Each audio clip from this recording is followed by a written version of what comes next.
है फास्ट और हर काम जल्दी जल्दी और तेज़ी से होना चाहिए। तो अब आप तरपाई सीखेंगे सुई धागे से नहीं बल्कि मशीन से। तो चलिए हम वीडियो को स्टार्ट करते हैं। उससे पहले कुछ होम टिप्स आपको बताऊंगी। यहाँ पर मैंने लिया है 1 चम्मच पत्ती और 1 कप पानी। इसको खूब पका लिया और कुछ इस शक्ल में बन गया है। और इसके बाद मैं इसको एक प्याली में निकाल रही हूँ। और इसका हम क्या करेंगे, इससे पहले मैं आपको बता दूँ, वीडियो को फुल देखा करें ताकि कोई अहम पॉइंट मिस ना हो। जब आप लोग वीडियो स्किप करते हैं तो फिर वो पॉइंट मिस हो जाते हैं और फिर रिजल्ट जो है वो अच्छा नहीं आता। तो काइंडली वीडियो को आपने फुल देखना है। अब इसमें पत्ती और इसमें पानी ऐड है। इसमें हम कोई सा भी ऑयल ऐड कर लेंगे, सरसों का ऑयल ले लें, कुकिंग ऑयल ले लें। तो ये आपने इसे मिक्स करना है और इसको अच्छे तरीके से ना चम्मच से मिक्स करना है ताकि अच्छी तरह ये यकजान हो जाए। अब हम इसका क्या करेंगे, इसको पहले तो आपने मिक्स कर लिया अच्छे तरीके से। फिर आपने लेना है कोई भी टिश्यू। तो वैसे जो है ना क्लॉथ टिश्यूज़ होते हैं जो ज़रा थोड़े से स्ट्रॉन्ग किस्म के टिश्यू होते हैं, वो भी आप ले सकते हैं। नहीं तो कोई मलमल का कपड़ा ले लें और उसकी मदद से हमने इसको डिप करना है इसमें। और डिप करने के बाद आपने इसको निचोड़ लेना है हल्के हाथों से। थोड़ा सा मिक्सचर इसके अंदर रहना चाहिए। आप क्योंकि हम ब्राउन कलर के जो फर्नीचर है उसके ऊपर जो डस्ट आ जाती है उसकी सफाई करेंगे। और जो हमने ऑयल इसमें ऐड किया है उससे जो होगा एक शाइन सी आ जाएगी। ऐसे लगेगा हमारा जो फर्नीचर है वो पॉलिश हुआ हुआ है। कुछ लोग होते हैं वो इस किस्म के मिक्सचर में ना सिरका भी ऐड कर देते हैं। तो आपने सिरका बिल्कुल भी नहीं ऐड करना। मैंने सिरका ऐड करके देखा था तो उससे क्या होता है, पॉलिश जो होती है वो उतर जाती है। ये आपने बिल्कुल भी नहीं ऐसा करना। सिरका वगैरह बिल्कुल भी नहीं ऐड करना। बस अपने पानी लेना है, उस पत्ती ने पका लेना है। जहाँ जहाँ आपको लगता है कि डस्ट ज़्यादा आती है तो वहीं पे आपने इसकी क्लीनिंग करनी है इसके ज़रिए। ये आप इसे किसी बोतल में भर के रख लें या किसी स्प्रे बोतल में रख लें। तो वो स्प्रे बोतल आपने की और उसके बाद किसी सादा कपड़े से उसकी सफाई कर दी। नेक्स्ट टिप क्या है जी, हमारे नेक्स्ट टिप बैग को लेकर है। इसमें मैं आपको 3 टिप्स दूंगी, 3 आइडियाज़, 3 हैक्स बताऊंगी।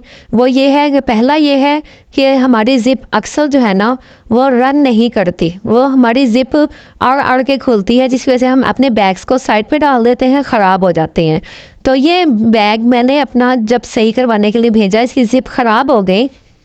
तो मुझे बैग वाले ने ही ये बताया था कि आप इसमें ना कोई ऑयली चीज़ लगाया करें, जैसे कि मोमबत्ती वैक्स लगा लें। आप इसमें लोशन लगा सकती हैं। आप इसमें किसी भी किस्म का सरसों का ऑयल लगा सकती हैं। तो मैं यहाँ पर लोशन लगा रही हूँ जिसकी वजह से इसकी जो वो रनिंग है और वर्किंग है वो अच्छी हो जाएगी। और लिटरली जब मैंने ऐसा किया तो जो मेरे बैग की ज़िप थी वो बहुत अच्छी हो गई। और उसके बाद वो अच्छी तरह उसकी जो मूविंग है ना वो स्टार्ट हो गई और वो मेरा बैग फिर से मेरे काम में आने लगा। एक और इसमें मसला ये आता है कि हमारा जो बैग की ज़िप है ना वो इसकी जो दरमियान में पिन होती है जिसको हम खोलते बंद करते हैं पकड़ के, वो इसको बंद नहीं कर रहे थे। वो दोनों साइडों से बैग खुला रह जाता है। तो उसका भी बहुत आसान सा हल है। बजाय आप बाज़ार भेजे, घर में प्लास होता है सबके। तो जहाँ से आपको मैं दिखा रही हूँ वहाँ से आपने हल्का से इसको दबा देना पिछली साइड से। दोनों साइडों से दबा देंगे, ज़िप जो है ना वो बिल्कुल सही हो जाएगी और बैग हमारे काम में आ जाएगा। इसके बाद ना क्या होता है, कभी कभार हम बाज़ार जाते हैं तो खुदा ना खास्ता जो चोरी करने वाले लेते हैं वो हमारे बैग की ज़िप को ओपन कर लेते हैं और हमारे बैग से सामान निकाल लेते हैं। तो इसलिए बेहतर है कि एक इसमें लॉक दिया होता है, उसको आप ज़िप के साथ अटैच कर दें। तो जब भी आपने पैसे वगैरह या जो भी कुछ ज़रूरी सामान, मोबाइल वगैरह निकालना है तो निकालें और दोबारा से अटैच करके वापस रख दें। अगर कोई इसको हाथ भी लगाएगा तो आपको पता चल जाएगा। नेक्स्ट टिप क्या है, हम नेल पॉलिश लगाते हैं तो नेल पॉलिश उसको उतारने का भी मसला होता है। नमाज़ पढ़नी होती है, वैसे ही कलर चेंज करना होता है या काफ़ी दिन हो जाते हैं लगाए हुए। तो लेकिन हमारे पास अगर रिमूवर वगैरह ख़त्म हुआ होता है तो हमने क्या करना है, हमने कोई भी परफ्यूम ले लेना है। परफ्यूम ले लें, हेयर स्प्रे ले लें, उसकी हेल्प से भी हम इसको उतार सकते हैं और बहुत इजीली और बहुत नीट क्लीन उतर जाती है। एक ज़र्रा भी जो है ना वो नहीं नज़र आता। अच्छा, बढ़ते हैं अपने नेक्स्ट टिप की तरफ। नेक्स्ट टिप ये है कि आजकल जो है ना वो बहुत फास्ट दौर है। बजाय आहिस्ता आहिस्ता काम करने के, काम जल्दी काम करने की आदत डालनी चाहिए। यहाँ मैं आपको सिखा रही हूँ मशीन के ज़रिए तरपाई कैसे कर सकते हैं। सदियों से हमारे नानियाँ, दादियाँ, आपियाँ जो है ना वो हाथ से सिलाई करती आ रही हैं। तो बेहतर यह है कि कुछ नए दौर के नए तकाजे होते हैं तो हमने उनको भी अपनाना चाहिए। अगर टाइम हो तो हाथ से कर लें, नहीं टाइम है तो मशीन से कर लें। तो देखें ये एक बेहतरीन तरीका है जो कि आपके लिए काफ़ी जो है ना वो फ़ायदेमंद होगा, यूज़फुल होगा। तो जितनी भी मेरी टेलर बहनें हैं, टेलर भाई हैं, वो भी ये कर सकते हैं, या घर में जो रहने वाली लड़कियां हैं, आपियां हैं, सिलाई खुद करती हैं, तो वो भी ये काम कर सकते हैं। हमने पहले एक फोल्डिंग की, फिर दूसरी फोल्डिंग की, इस तरह हमने तरपाई कर लेनी होती है। लेकिन आज मैं आपको जो तरीका बताऊँगी ना मशीन से सिलाई करने का, तो वो बाजू भी हो सकता है, कोई दामन भी हो सकता है, कहीं पे भी मतलब तरपाई करनी होती है ना, तो सबसे पहले आपने मशीन में ये एक पुर्जा लगा होता है जिससे सिलाई बड़ी या छोटी करते हैं। अगर आपके पेच लगा है तो तेज से कर ले। तो हमने बस जो हमने फोल्डिंग की है उसको हमने कच्ची सिलाई लगानी है, हमने ये बाद में खोल देनी है। इसके बाद ये थोड़ी सी फोल्डिंग बाहर निकाल के तो हमने क्या करना है, हमने यहाँ पर तरपाई करना स्टार्ट करनी है। उसके बाद जो हम क्या करेंगे, अब इसको हम तरपाई करना स्टार्ट करते हैं। अब हमने इसको मशीन के पास लेके जाना है। ये जो हिस्सा है ना, इसमें हमने एक से टांका ऊपर लेना है और बाकी 4-5 टांके उस कपड़े पे लेने हैं जो हमने बाहर निकाला हुआ है।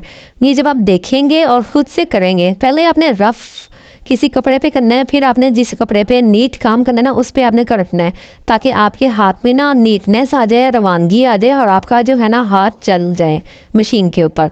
थोड़ी सी आपको प्रॉब्लम होगी, लेकिन जब जैसे जैसे आप इसके टांके आगे आगे लगाते जाएंगे आपको आसानी होती जाएगी। एक टांका हमने तरपाई की तरफ लेके जाना ऊपर वाली साइड से, और बाकी 4-5 टांके हमने नीचे से लेने। इस तरह गोलाई में आएगी, एक सिलाई ऊपर और बाकी 3-4 टांके जो है वो नीचे आएंगे। सिलाई आपने फुल रखनी है इस पुर्जे के जरिए, कुछ इस शेप में आएगी। अब ये देखिए यहाँ पे आपने बिल्कुल सेम जो है ना वो आपने धागा यूज़ करना है। ये पिंक कलर का धागा है, मैंने यहाँ पे लिए, पिंक कलर का कपड़ा है। अब हम इसकी सिलाई खोल देंगे, जो हमने रफ सिलाई लगाई थी ना वो खोल देनी है। उसको खोलने के बाद अब हम इस कपड़े को करेंगे प्रेस। उस सिलाई को खोलने के बाद जो हमने रफ सिलाई लगाई थी, इस कपड़े को हमने थोड़ा थोड़ा हाथों से ज़रिए ना हमने इसको थोड़ा थोड़ा खोल देना है। और खोलने के बाद हमने इस्त्री को नॉर्मल वे में इसको गर्म करना है, जितनी हम एक आम कपड़े के लिए गर्म करते हैं। तो बस इसको हमने फिर प्रेस कर देना है, और प्रेस करने के बाद आपने इसको जो है ना देखना है कि कहीं पे कोई सिल्वर्ट कोई भी है उसको भी आपने प्रेस के ज़रिए निकाल देना है। आयरन प्रेस करनी है। और ये देखिए कितनी नीट, और क्योंकि सेम टू सेम की है इसलिए लग ही नहीं रहा कि ये मशीन से की है। बिल्कुल ये हाथ से बनी हुई सिलाई लग रहा है जैसे हाथ से की हुई है। इसी तरह आप इसको उल्टा करके देखेंगे तो उल्टा करने के बाद भी ये देखें कितनी अच्छी यहाँ पे फिनिशिंग आई हुई है। तो अगर आपको मेरे आइडियाज़, मेरे ट्रिक्स अच्छी लगी हैं तो मेरे चैनल को ज़रूर सब्सक्राइब करके जाइएगा और लाइक भी कीजिएगा। फिर मिलते हैं अच्छी सी वीडियो में। अल्लाह हाफिज़।